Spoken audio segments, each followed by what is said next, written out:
We is playing some game about Stanley, and I don't know what it is.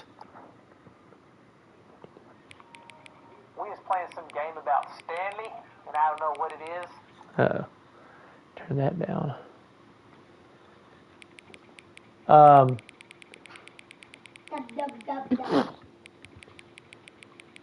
Let's see. Okay, there you go. Stanley time. This game just came on the PlayStation thingy, so I was like, hey, let's get it. You're playing the Stanley Parable Ultra Deluxe. I don't know what this game is about. The end is never, the end is never, the end is never. This is the story of a man named Stanley. Stanley worked for a company in a big building where he was employee number 427. Employee number 427's job was simple. He sat at his desk in room 427 and he pushed buttons on a keyboard. Orders came to him through a monitor on his desk, telling him what buttons to push, how long to push them, and in what order. This is what employee 427 did every day of every month of every year. And although others might have considered it soul-rending, Stanley relished every moment that the orders came in, as though he had been made exactly for this job. And Stanley was happy. And then one day, something very peculiar happened.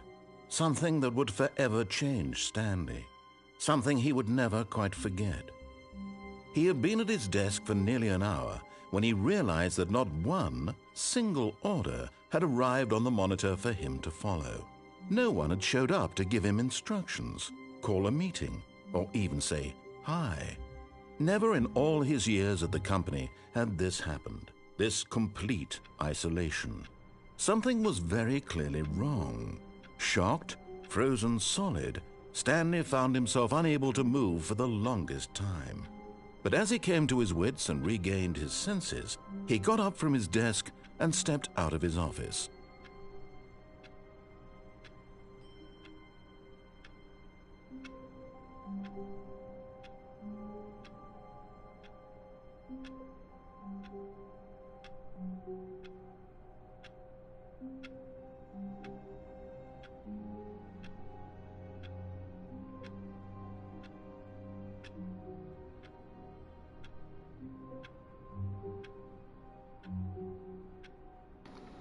I don't know where I was on that. But anyways, what do I do? I'm Stanley. Can I duck? What is this, scary game? All of his co-workers were gone. What could it mean? Stanley decided to go to the meeting room. Perhaps he had simply missed a memo. Let's go to the meeting room because I know where that's at.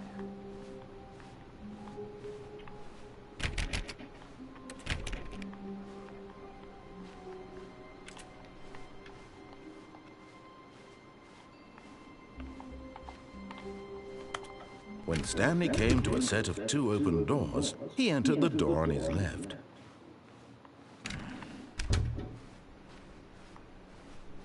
Okay. Huh. Stanley. Yet there was not a single person here either. Feeling a wave of disbelief, Stanley decided to go up to his boss's office, hoping he might find an answer there. Coming to a staircase, Stanley walked upstairs to his boss's office. I'm guessing I'm just going to all the open doors, obviously, I guess. Whatever. Stepping into his manager's office, Stanley was once again stunned to discover not an indication of any human life. Shocked, unraveled, Stanley wondered in disbelief who orchestrated this. What dark secret was being held from him? What he could not have known was that the keypad behind the boss's desk guarded the terrible truth that his boss had been keeping from him. And so the boss had assigned it an extra secret PIN number, 2845. Oh. But of course, Stanley couldn't possibly have known this. Yet incredibly, by simply pushing random buttons on the keypad, Stanley happened to input the correct code by sheer luck. Amazing. Dumb. He stepped into the newly opened passageway. Okay. I feel like I'm not going to be playing this game that very long, but whatever.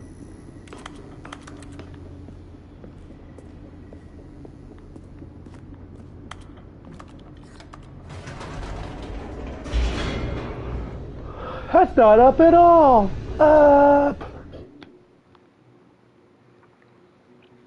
Descending deeper into the building, Stanley realized he felt a bit peculiar. It was a stirring of emotion in his chest, as though he felt more free to think for himself, to question the nature of his job. Why did he feel this now, when for years it had never occurred to him? I'm digging This this narrator's question would voice. not go unanswered for long. Stanley walked straight ahead through the large door that read Mind Control Facility.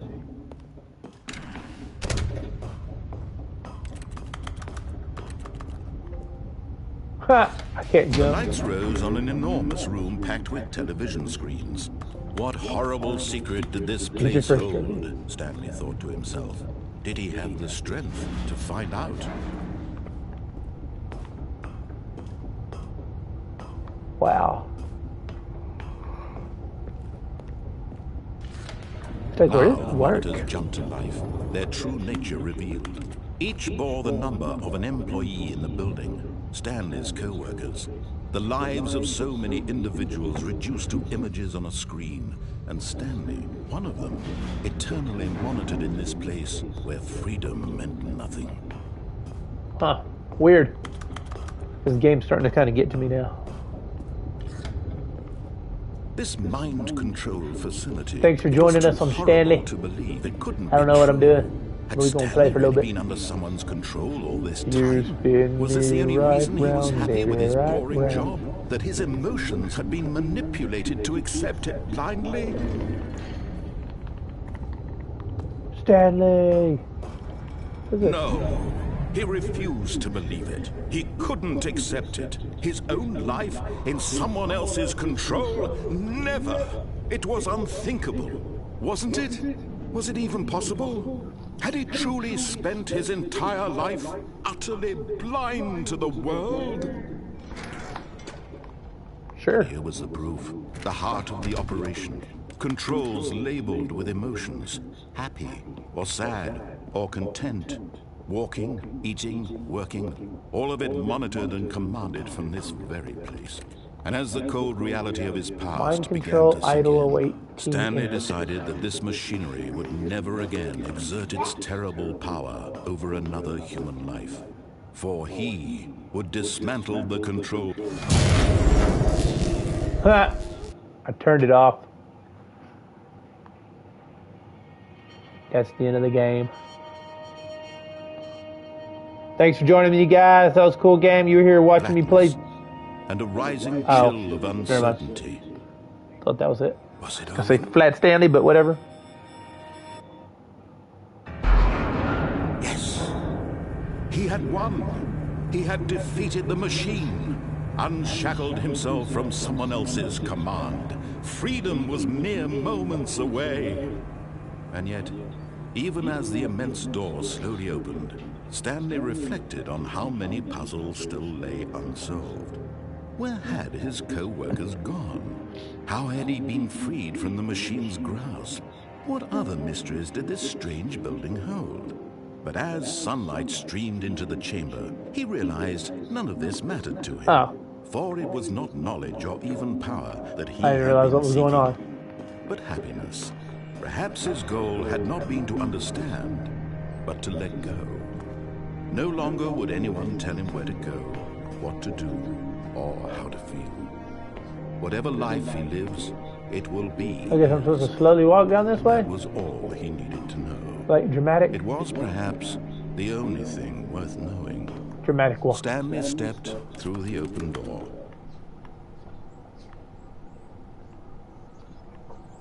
Stanley felt the cool breeze upon his skin, the feeling of liberation. Liberation. The possibility of the new path before him. This was exactly the way, right now, that things were meant to happen. And Stanley was happy. Alright, maybe that's the end. Beat the game. There it is. Like, subscribe, comment, do all that cool stuff. Help throw that. And we'll see you in the next episode. Peace. Wait a minute. Wait a minute.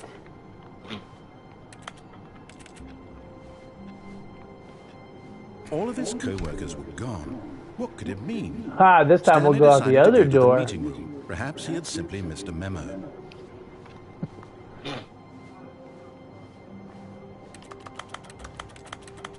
When Stanley came to a set of 2 open doors, this was not the correct way to the meeting room, and Stanley knew it perfectly well. Perhaps he wanted to stop by the employee lounge first, just to admire it. Ah, yes, truly a room worth admiring. It had really been worth the detour after all, just to spend a few. But eager to get back to business, Stanley took the first open door on his left. Stanley was so bad at following directions, it's incredible he wasn't fired years ago.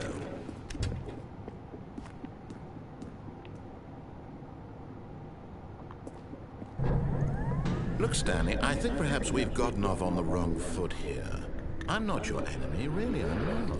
I realize that investing your trust in someone else can be difficult, but the fact is that the story has been about nothing but you all this time. There's someone you've been neglecting, Stanley. Someone you've forgotten about. Please, stop trying to make every decision by yourself. Now, I'm not asking for me. Out control. I'm asking for her. This is it, Stanley. Your chance to redeem yourself. To put your work aside. To let her back into your life. She's been waiting. What? That's her, Stanley. You need to be the one to do this, to reach out to her. If you can truly place your faith in another, then pick up the phone.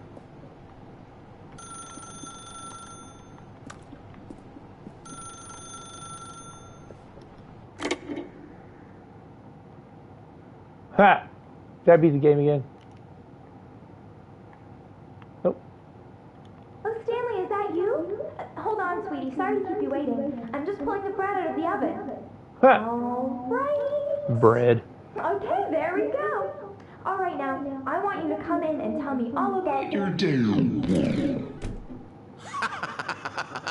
Gotcha. Oh, come on. Did you actually think you had a loving wife who'd want to commit their life to you? I'm trying to make a point here, Stanley. I'm trying to get you to see something. Come inside. Let me show you what's really going on here. Huh. Sorry, but you're in my story now. Ha!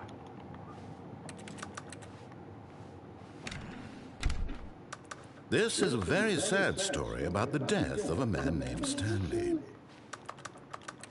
Stanley is quite a boring fellow. He has a job that demands nothing of him, and every button that he pushes is a reminder of the inconsequential nature of his existence.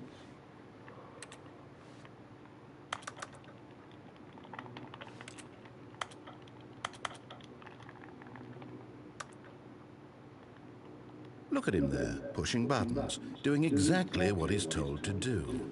Now he's pushing a button. Now he's eating lunch. Now he's going home. Now he's coming back to work. One might even feel sorry for him, except that he's chosen this life.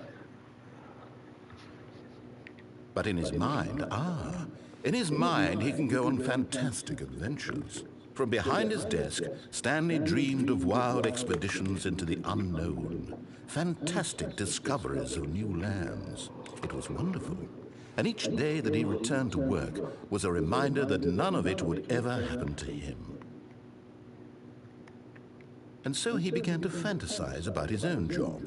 First, he imagined that one day while at work, he stepped up from his desk to realize that all of his co-workers, his boss, everyone in the building had suddenly vanished off the face of the earth. The thought excited him terribly. So he went further.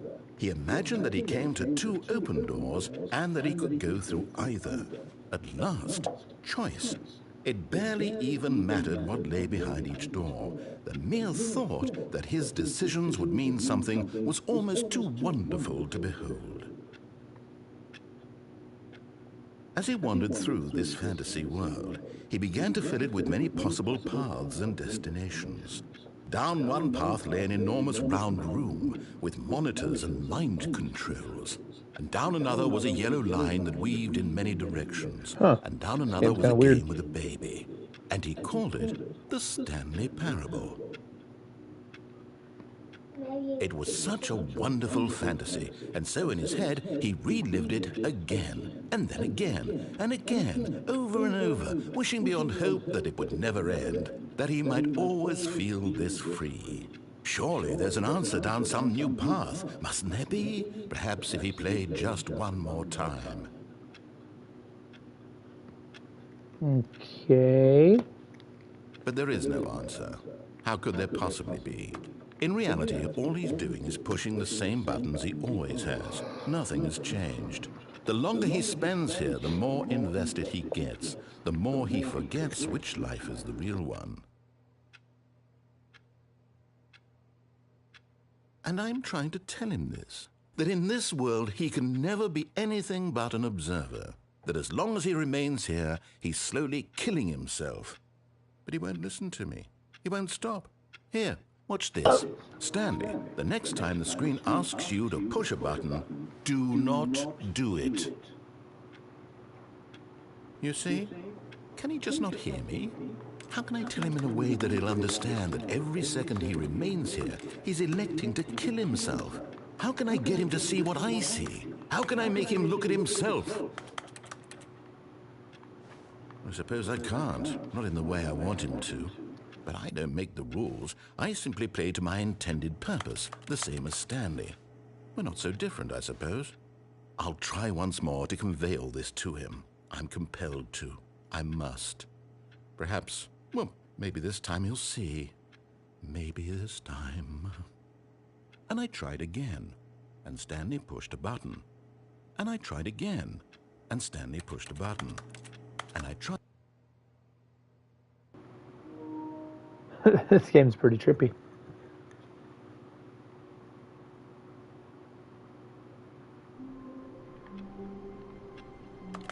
Alright, so we're back doing this nonsense again. All of his co-workers were gone. What could it mean? Stanley decided to go to the meeting room. Perhaps he had simply missed a memo.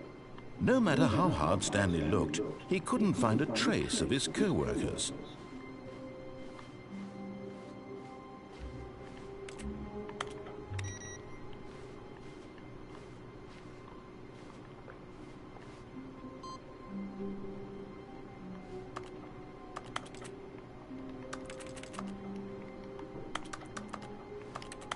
Huh.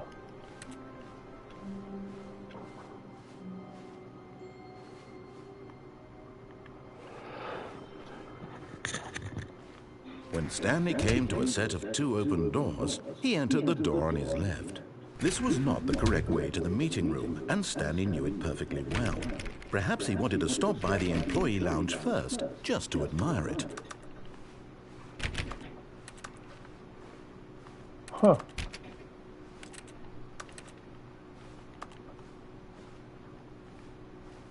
Wow. Yes, this room. What a beautiful room. What a gorgeous, gorgeous room. Thank goodness Stanley had taken this detour on his way to the meeting room. Life without having experienced this room was now too horrible even to consider.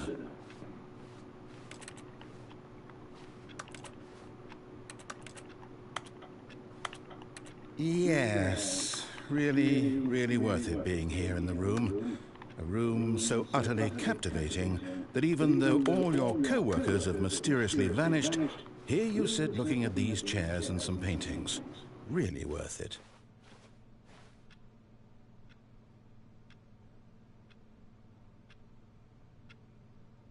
At this point, Stanley's obsession with this room bordered on creepy and reflected poorly on his overall personality. It's possible that this is why everyone left.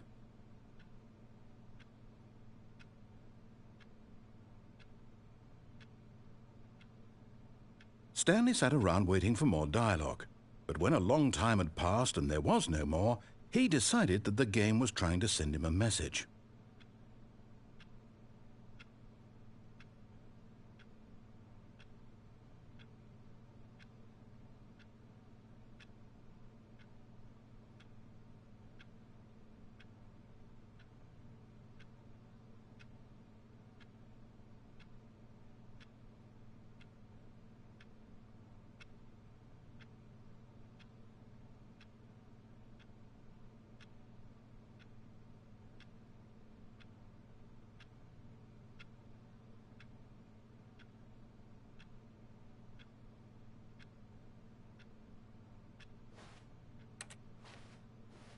at last he'd had enough of the amazing room and took the first open door on his left to get back to business.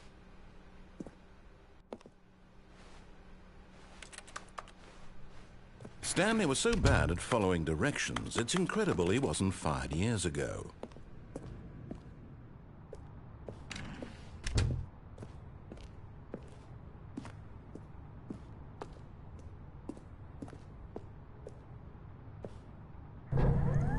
Look, Stanley, I think... But in his eagerness to prove that he is in control of the story and no one gets to tell him what to do, Stanley leapt from the platform and plunged to his death. Good job, Stanley. Everyone thinks you are very powerful.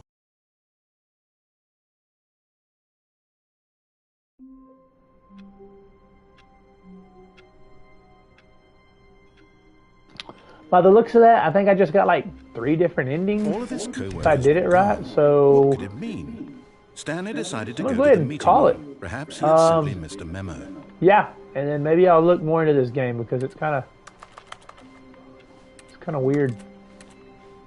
Anyways, like, subscribe, comment down, cool stuff, helps brother out, and maybe I'll see you in the next episode. Peace.